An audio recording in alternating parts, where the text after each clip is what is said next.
আল্লাহ যে আছে এর দলিল কি? কোরআন হাদিস থেকে দলিল মানবো না, কারণ এগুলো তারই কথা। এটা আমাদের যে ভাই প্রশ্ন দিয়েছেন, তিনি যদি আমাদের কোনো নাস্তিক ভাই হন বা অন্য ধর্মাবলম্বী ভাই হন বা যেই হন না কেন, তাকে আমি বলতে চাই, আল্লাহ যে আছেন এটা প্রমাণ হলো আপনি নিজে।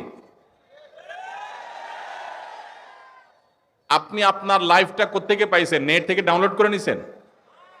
কি বলেন? আপনি নিজেকে কোত্থেকে পাইছেন? আপনার আব্বা আম্মা আপনাকে নেট থেকে ডাউনলোড করে নিয়ে আসছে? ভাইরা আমার, আমাদের অস্তিত্বই আল্লাহর অস্তিত্বের সাক্ষী।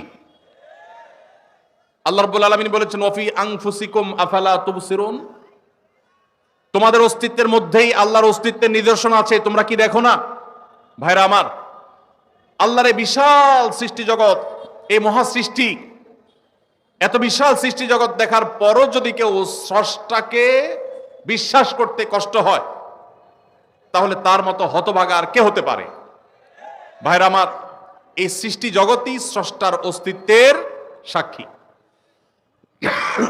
আল্লাহ রাব্বুল আলামিন আল্লাহর এই সৃষ্টি জগৎ দেখে, তার সুনিপুণের সৃষ্টি দেখে আল্লাহর অস্তিত্ব এটা খুঁজে পাওয়ার হেদায়েত, তৌফিক আল্লাহ তাআলা আমাদেরকে দান করুন।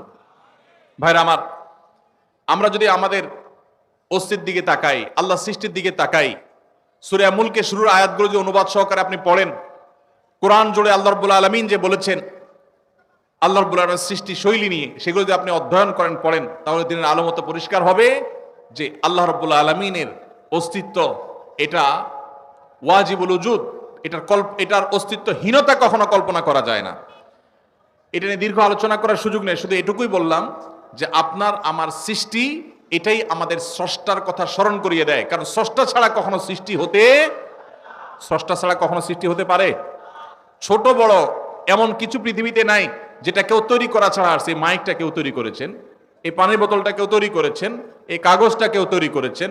প্রত্যেকটা জিনিসের যেরকম কেউ না কেউ তৈরি করেছে, ক্রিয়েটর আছেন, সেখানে এই মহা সৃষ্টির এত কিছুর আমি আপনি সহ আমাদের এবং এই আল্লাহর এই সৃষ্টি জগতের যে বিশাল আয়োজন, এগুলোর কোনো ক্রিয়েটর নাই। এর চেয়ে হাস্যকর কথা আর কি। আল্লাহ তাআলা আমাদেরকে হেদায়েত নসিব করুন। হেদায়েত যদি আল্লাহ তাআলা কাউকে দান না করেন, তাহলে সেক্ষেত্রে সে অনেক নলেজ অর্জন করার পরও সঠিক পথে হয়তো আসবে না। এই জন্য আল্লাহর কাছে হেদায়েত চাইতে আমাদেরকে শিক্ষা দেওয়া হয়েছে। এই দিনে সিরাতুল মুস্তাকিম আমরা শুধু আল্লাহ তাআলার কাছে করবো ইনশাআল্লাহ।